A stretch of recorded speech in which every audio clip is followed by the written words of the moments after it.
Good morning, everyone. As you're coming on in, it's really good to see all of you. Good to have you with me. Just doing a quick walk in the park here in DC. I'll show you the park as I go. It's pretty fun. I'm playing around with my new.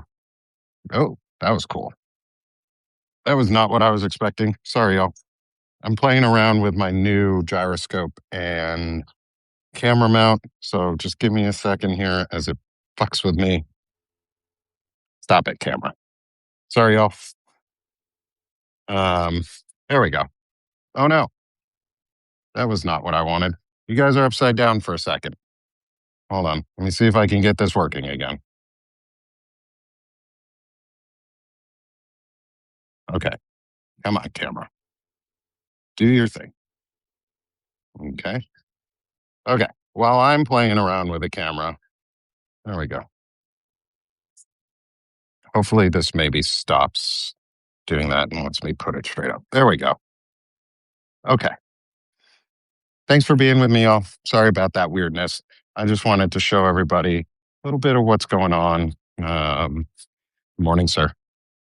And just walk around the park here at the waterfront in DC. So I'm going to try, hope this flips my camera around. Nope, that didn't do it. I'm going to flip the camera around and just give you guys a front view of what's going on. I'm going to walk down to the waterfront and the water here out by the wharf. It's very pretty. It's very humid.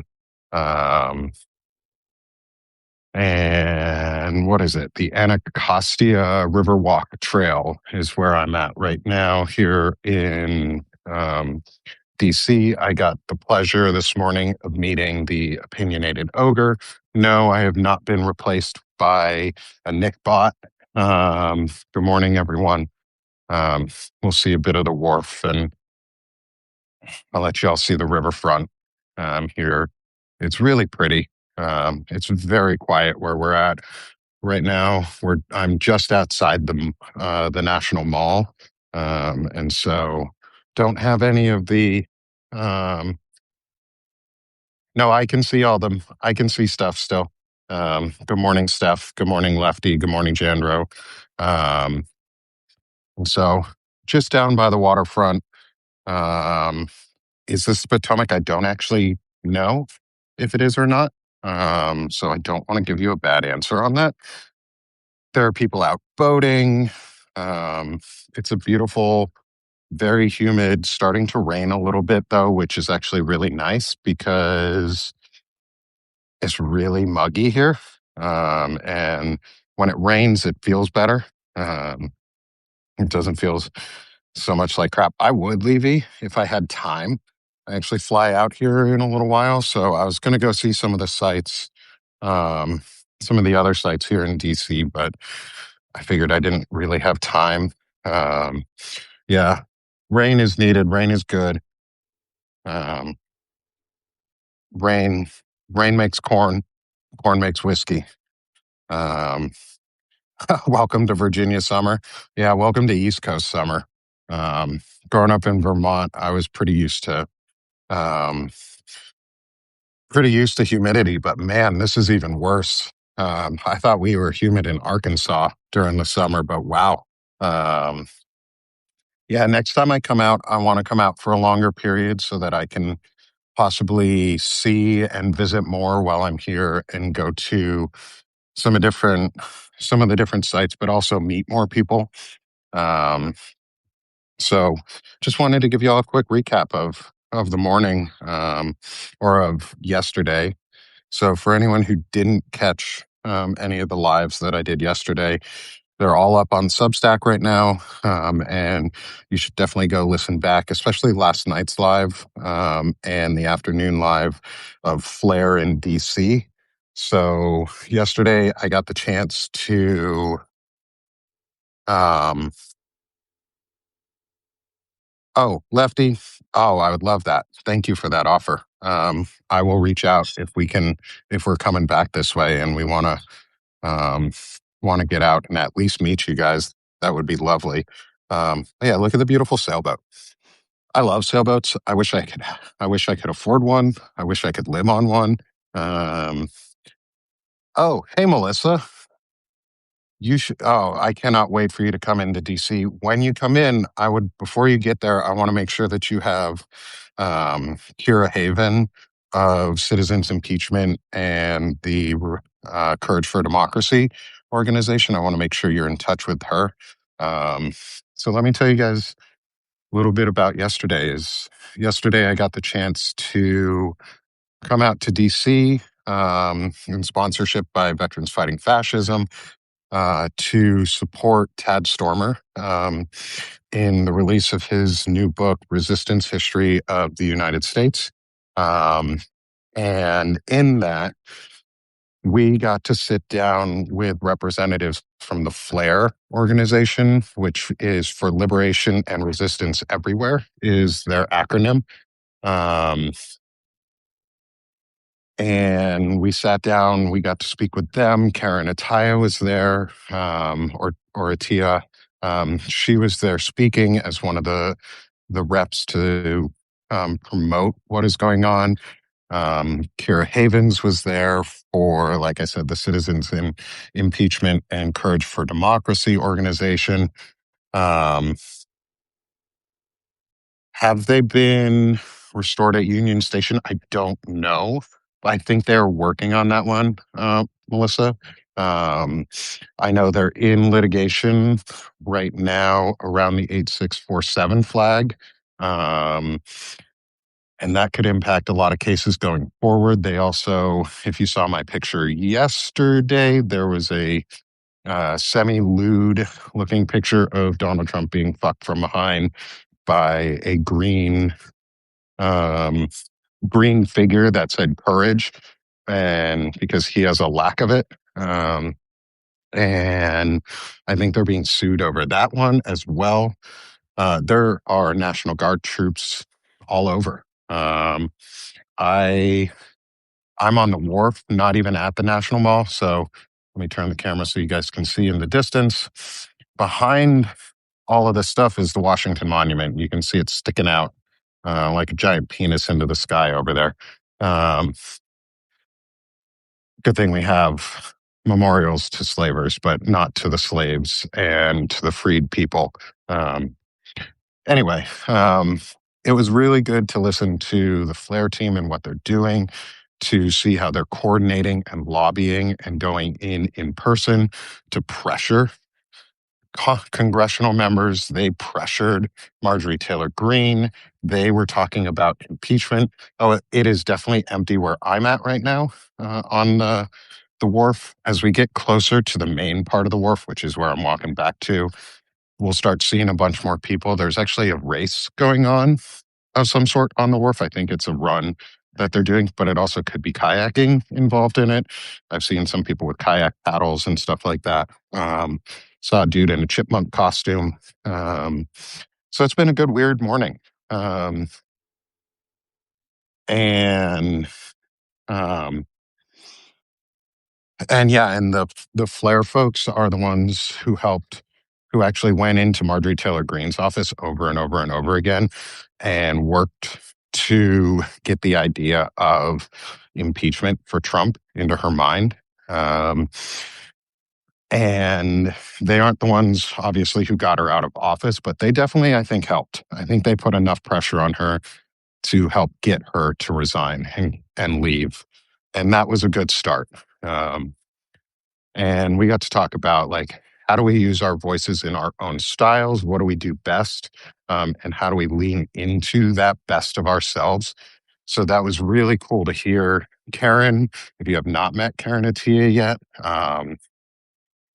please go subscribe to her on Substack and follow her work. She's doing so much. She's working on building a parallel system of learning journalism and learning media literacy.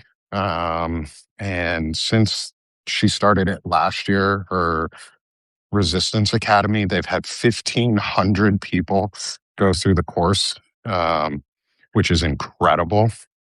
And I'm going to look into seeing if I can register and try and go through the course as well myself, because I want to make sure I'm as literate as possible.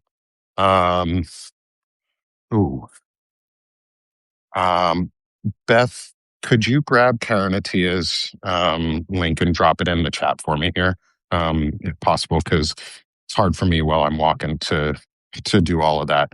But good question, writing with water. Thank you. We'll make sure to get her link on there in this chat. And everyone who's coming in, thank you for smashing those hearts too. Thank you for being here and just hanging out while I'm on a walk. Um, and so yesterday, that was our afternoon event. Um, really good to be able to, um, really good to be able to meet some people and network, and get to find new faces that I have not really interacted with before. I'll come on the screen for a moment until we get to a spot that's not the back of a building, because then it's prettier that way. Um, and you get to see my smiling face for a little bit. Um, and then last night we had a second event, which was the main official event for Tad Stormer and with Karen Atia. She was hosting it for him. We were at a place called Politics and Prose bookshop here at the wharf. Really beautiful little bookshop. Um, and we got to listen to Karen and Tad talk about the book, The Resistance History of the United States, and why Tad wrote it, what the importance of it is, and some of the lessons that he found. One of the things I want to make sure too is I don't always encourage people to go buy things. I would definitely recommend, if you can, to get yourself a copy of the book. There is a guidebook in the back meant to be taken out, which is your little, which is your guidebook to resistance. It's a little pocket guidebook, almost like a pocket constitution. It's a little pocket guidebook to resistance. And it was really interesting to get to hear them talk about the different resistance movements throughout US history, what succeeded and why, and how or where we are in comparison to some of those resistance movements, and why some of them didn't succeed. Good morning. Welcome, Court. Um, hey, Karen, everyone who's with us. Thank you for hanging out with me this morning. We're just getting past a line as people get onto a city cruise, and then we'll get back to the wharf and the pretty waterfront.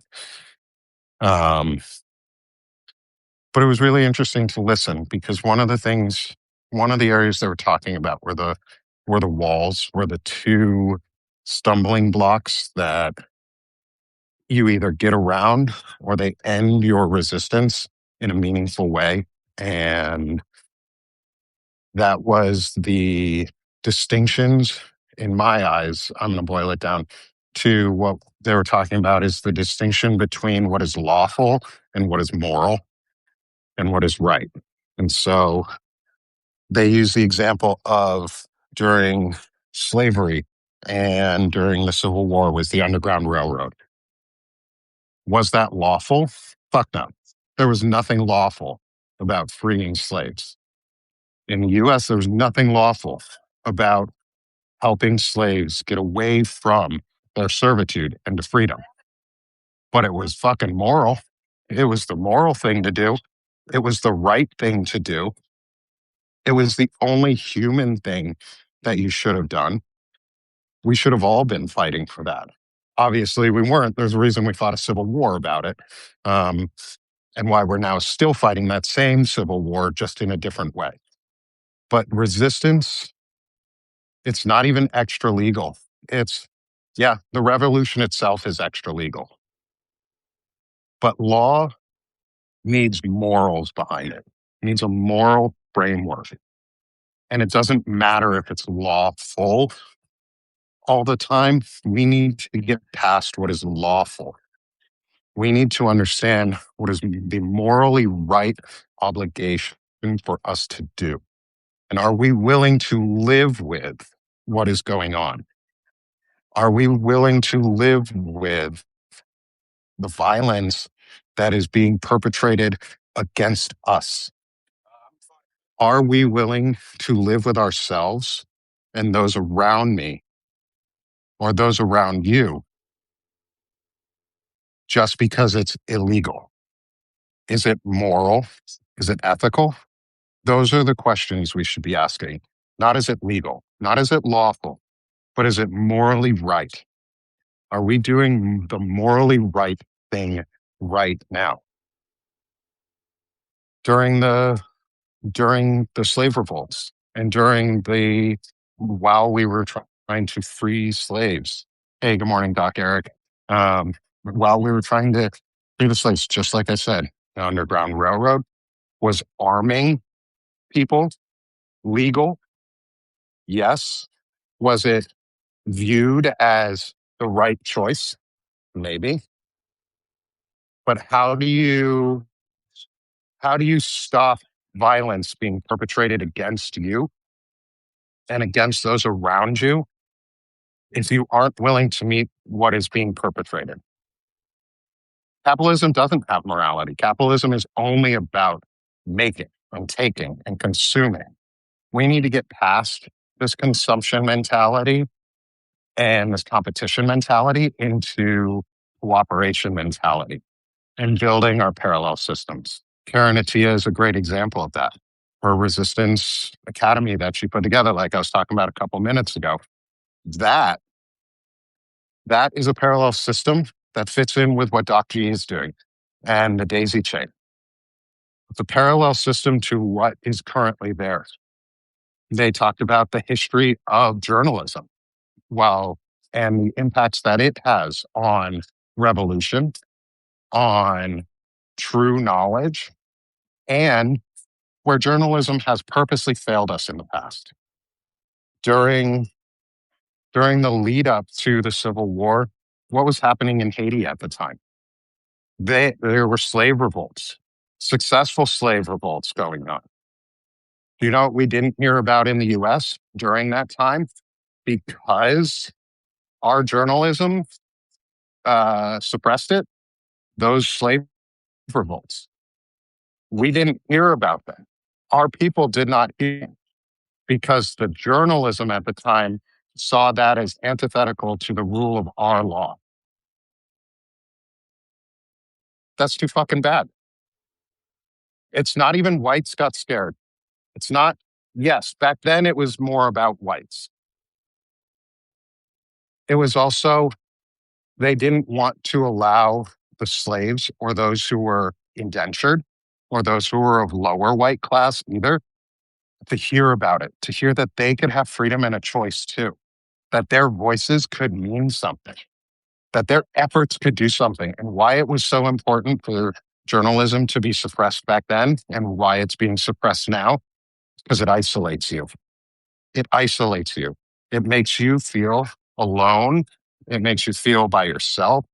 It makes you lose hope because when you're alone and you don't know anybody or you don't think anybody else is thinking the same things as you, you're not hearing it. Imagine if you were living in Arkansas right now, like I do, and I didn't have the internet and nobody else around me was talking about what I am. I'd feel isolated and alone. That's what they want. The hyper isolationism is what they want because it makes you afraid. It makes you fearful to stand up. It's why journalism is being suppressed right now, too. It's because they don't want us to know that there are more of us than there are of them. They don't want us to know that if we come together, we will win and we will take it back. And so, my message from all of this and what I got out of all of this is we need to be building these parallel systems even more intentionally, more purposefully. And you think you're wildly brave. Hold on. I think you're wildly brave to be so loud in the place you live. Thanks, Melissa. I think we are all wildly brave right now. I think those of us who are actively speaking up and actively doing something, like I used before before these last couple trips, a lot of what I had been doing was very word based, was a lot of me just coming out to try and encourage people, to try and get solidarity, and to try and grow visibly so others can see that they're not alone too. Now I'm taking that and trying to move it into action and trying to move it into actual lobbying and legislative change and real impact that we can not just hear ourselves speak about it, but know that in the end we did it. That's why I brought up while I was here. This was, for me, this was incredible because it was also an incredible networking experience. And I got to bring up to Karen, Atia, the Olmsted memo and the scripts that Naida Green and the Disability Community for Democracy have put together for calling and for um, email and faxing. I got to introduce those to her. I would have never been able to bring that up to her had I not been able to meet her in person. I got to bring it up to the Flair team. I got to talk about it with the Flair team on, oh, I'm going to bring you guys out onto the wharf. This is cool. I don't know what, oh, National Geographic Museum of Exploration. There's a big yellow O square. Pier temporarily closed. That's too bad. Nobody saw anything. Nobody saw anything. The pier is not temporarily closed. Um, and so I'm purposely moving into as much action as I can. I was able to, like I said, I was able to introduce the stuff for the Homestead to Karen, to the Flair organization, to Vera Haven for Courage for Democracy. I talked with her for a while. And it was funny when I digress for a second. When I first saw her, I looked at her and I was like, I recognize that face, but I can't put it to a name the second. I turned around and she walked over, not 2 minutes later. Hold on, just going by some folks and don't want to get anyone accidentally on camera that doesn't want to be. Um, and I got to introduce the Olmsted um, scripts and phone call and call to action to them to stop Crypt Pro. And I was able to send that message to them, and they're going to support us and they're going to help create an environment where we can make legislative change. We don't have to wait till the next Congress. We don't have to wait till the next Congress to do something. The ADA for Olmsted, for disability rights and freedoms, to prevent people from being labeled as mentally ill and domestic terrorists and Trump derangement syndrome, where they could forcibly institutionalize you. That's the next step after us disabled folks. The next step is for dissent to be labeled as a mental illness. So the Olmsted decision is a 1999 Supreme Court decision. Just for a little background for anyone who doesn't really know anything about Olmsted, which I didn't really know much about it until Naida and I spoke. Switch real quick, just so I don't get anyone. Oh, there's a really cool fire pit sort of thing here. Looks really neat. Um, I didn't know a lot about the Olmsted decision until this week, until, oh, there we go, until Naida helped um, educate me on it. And I educated myself on it. And we have gathered so much support from folks around us so far on the call to action to be able to call and to talk to folks. And Naida has been on a ton of lives as well these last couple of days. Please continue to support the disability community or at disability community here on Substack. That is Naida's organization. She's founder and CEO at. They're doing incredible work. They have a team. She has a team of folks who are doing some amazing things. They're going to be helping me, and I'm working in partnership with them from Sick of the Shit Publications so that we can continue to spread more scripts and more templates for people to be able to follow and use so that we can actively and purposely put continuous pressure on our representatives because we actually have the chance to do something before a new Congress. We don't need a new Congress. We just need 500,000 to a million people a day fucking calling Congress. It's that easy. It really is for some of this. For other parts, no.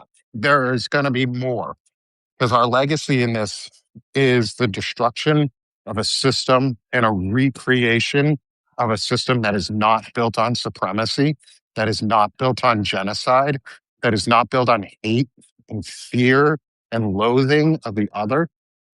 That's what our system was founded on.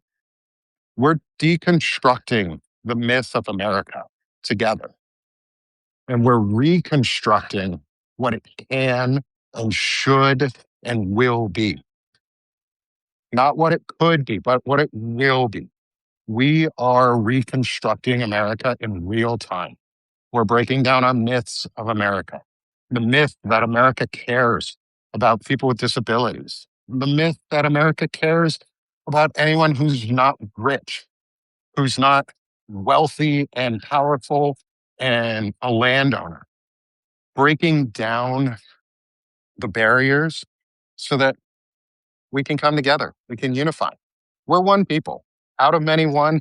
As much as those slavers did some shitty things, as shitty as those slavers were that founded this country, they at least gave us some good guidelines that we could have built off of. So maybe we should build off of those.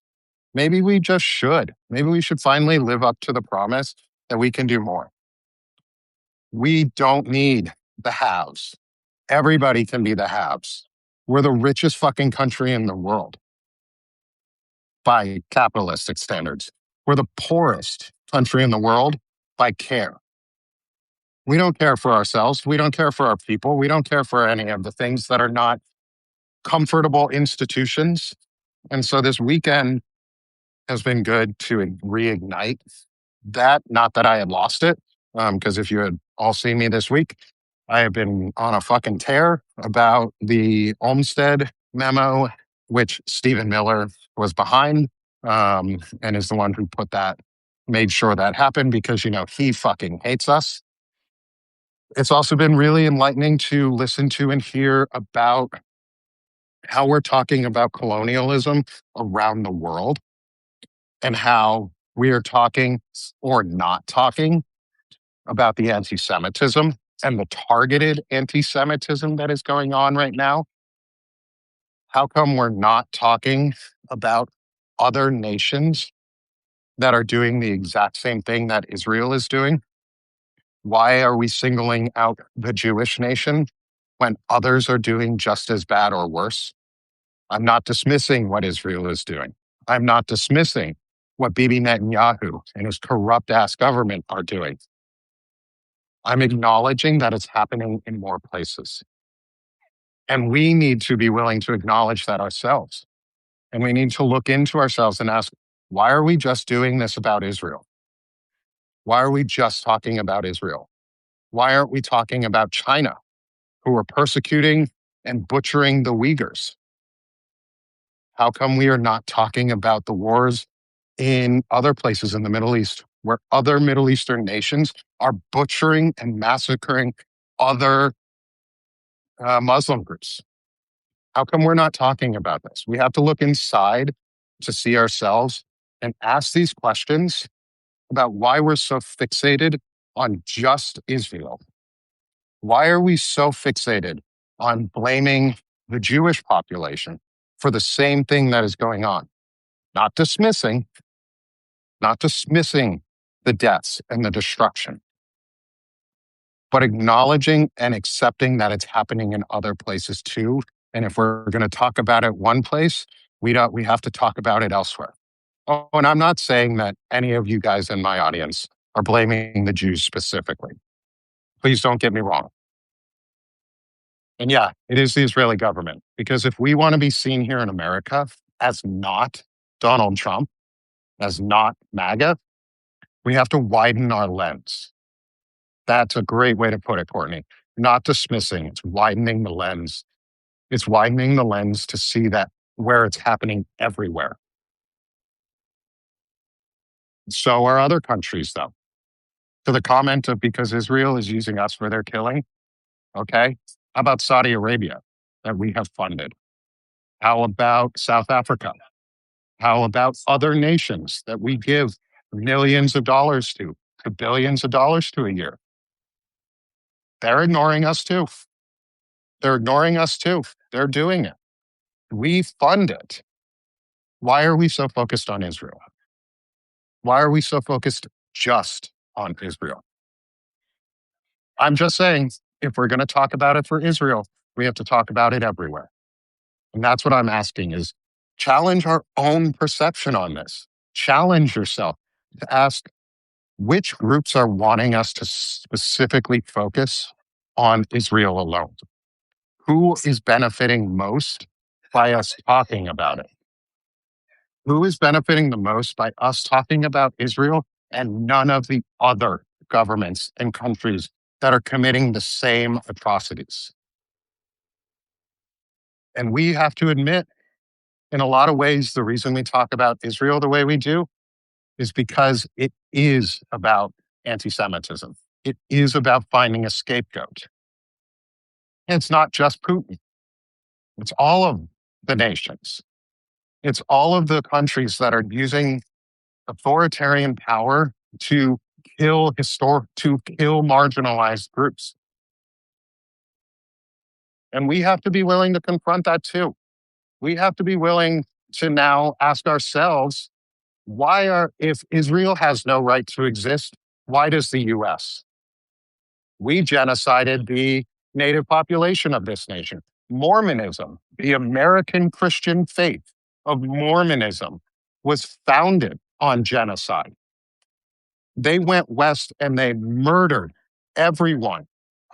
Okay, it's being live streamed in Gaza. It's being live streamed everywhere else too. We're just not paying attention because it's not as important in other nations in our eyes, because we have to focus on Judaism and the ethno state of Israel. So the excuse of it's being filmed just in Gaza, no, the fuck it's not. It's being live streamed and filmed everywhere. It's not about Israel. It's expanding the lens to call it out everywhere. Because if we're willing to accept it in other places, but not Israel, why? Why are we willing to accept it in other countries and be quiet about it, but call out Israel on its own? Israel should exist. Palestine should exist. The genocidal madman of Bibi Netanyahu, the war criminal, the war criminals of the Israeli government, the war criminals of the US government, all deserve to be called out equally. The war criminals of the Chinese government who are massacring the Uyghurs, the war criminals around the world who are doing these heinous acts should all be condemned equally. And so we need to take the time to ask ourselves some of these questions of why. Why are we so focused on one nation when we ignore our own? The Kurds, exactly. I've talked about the Kurds before quite a bit. I find what has been done to the Kurdish population incredibly, incredibly horrific. I was in Afghanistan. I've interacted with folks who have worked with the Kurds. And what we have done to leave them, to abandon them, is atrocious. What the nations in that area have done to the Kurdish people is atrocious. We need to acknowledge all of it. We need to see it in ourselves and just take that step and widen the lens to evaluate ourselves too. Because if Israel doesn't deserve the right to exist, we don't either. I think we deserve the right to exist. I acknowledge our horrible past. I acknowledge what we have done to get here and how terrible we still are. But let it sink in that we only acknowledge it in one place. We only ever focus of it in one region. And if you think I'm wrong, look back in our history on where we put most of our effort in focusing our media on to talk about genocide or talk about the destruction of a population compared to anywhere else. We all deserve a right to live and exist. We all deserve that right because humans inherently have the right to live, because humans are inherently good and decent and caring by default. You have worth just for existing. These people want to divide us and tell us we don't have worth to exist. Yeah, we don't talk about what's going on in Laos. We don't talk about what happened in the Philippines very often anymore, where they purged the gay population and the LGBTQ plus population. We don't talk about these atrocious acts all throughout the world. They're all dictators. We just don't talk about them the same. Every one of the dictators in those nations, we don't talk about the same. We don't. And if you want to confront me on it or challenge me, go for it. I'd be happy to have these discussions because I'm here to learn and grow. And I'm here to evaluate what has worked and what hasn't. And you know what hasn't worked? Going after just the Jewish population or making it about Zionism just because we have to talk about it. Because those countries don't have the political power that Israel has. What political power does Israel actually have? What political power does Israel actually have more than the Saudis? Please tell me. Tell me. I'll wait. Just because we have APAC and groups like make them more powerful than, say, I don't know, the Saudi government that paid $2 billion to Jared Kushner and the Trump family? Tell me. They don't have us. That's a lie.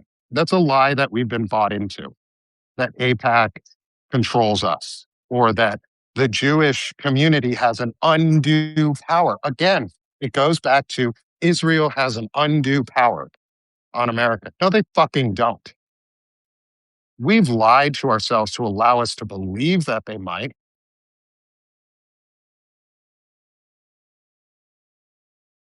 Yeah, one thought. I also resent when someone, okay, let me talk about this.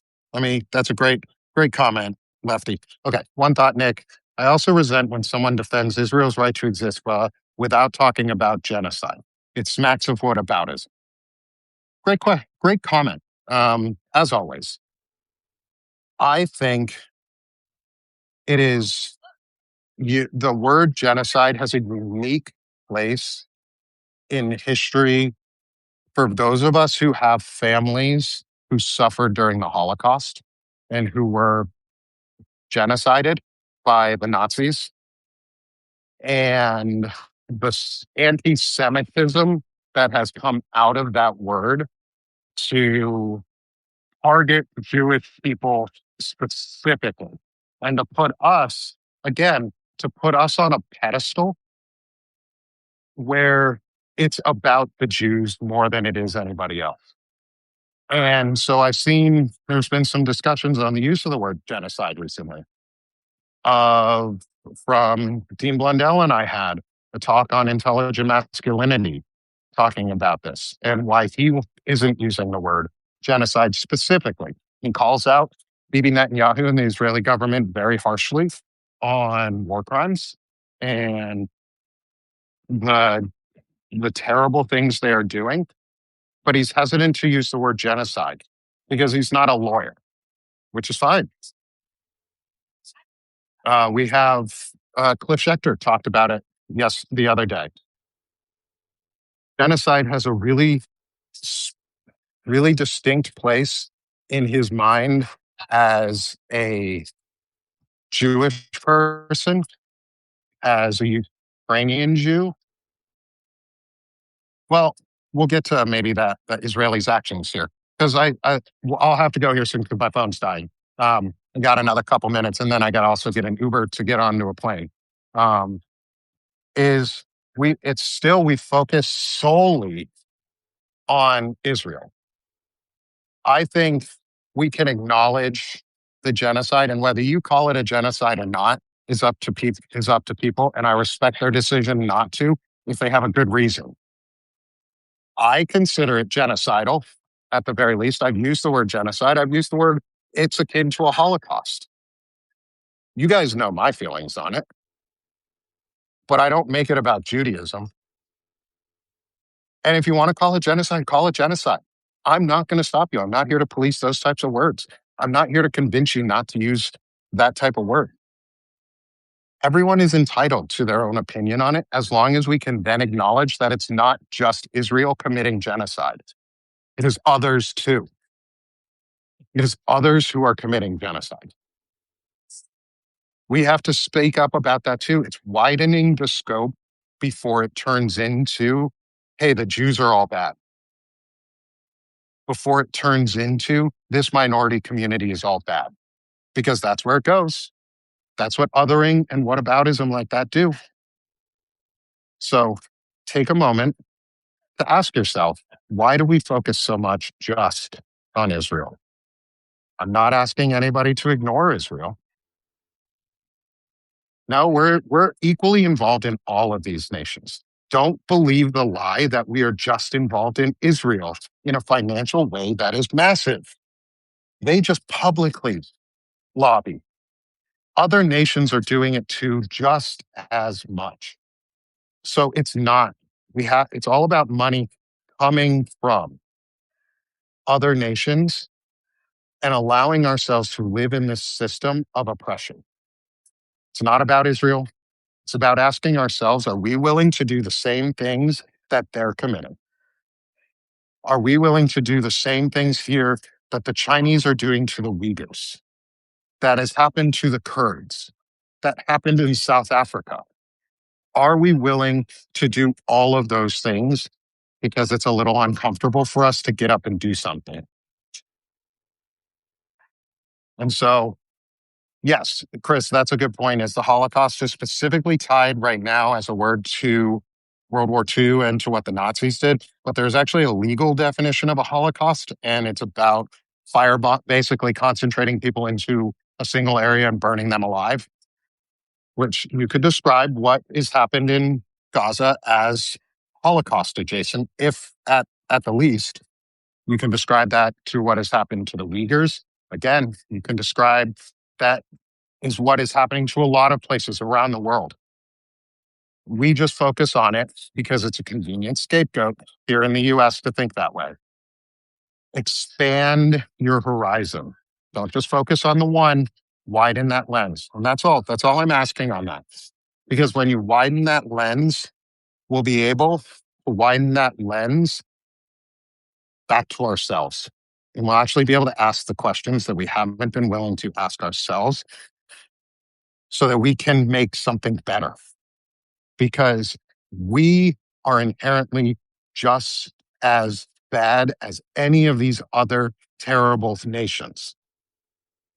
We have done the same, if not worse, than other nations. We genocided the entire almost the entire native population under the guise of manifest destiny and American exceptionalism, built on a fucking lie, built on a lie of slavers, built on a lie of weak men who wanted to control everything. So that getting back to my original point is it's about ethics. It's about morality. Thank you, Levy. That was good. It's about ethics and morality, not what is lawful, not what is just under the law, but what is ethically right and morally responsible of us to do. And when it comes time to fully resist, we have to. A resistance hits two stumbling blocks. And that we're at the first parts of those stumbling blocks is accepting, are we willing to do whatever is necessary to win this fight? And are we willing to do what is morally and ethically right? Or are we willing to sit back and live with what's going on? So I'll leave you guys with that. My phone's just about to die. My call to action again is go to my page, it's pinned on the top, sickofthis.substack.com, and call Congress. call Congress about the Olmstead decision, about codifying disability rights into law, into the ADA, so that it cannot then be used to target others who are not disabled, but are labeled as such for dissent. We have to protect ourselves and we have to protect those around us. So let's do it together, y'all. Let's be done being sick of this shit. Let's do this shit. Have a great day, everyone. I'll talk to you again later. And you'll see me tomorrow on the Grounded podcast with John Tester and Maritza Giorgio. I'm going on to talk about the disability rights and the Olmstead decision. It's my mission. That's my mission. So thanks, everyone. Have a great day. Talk again soon.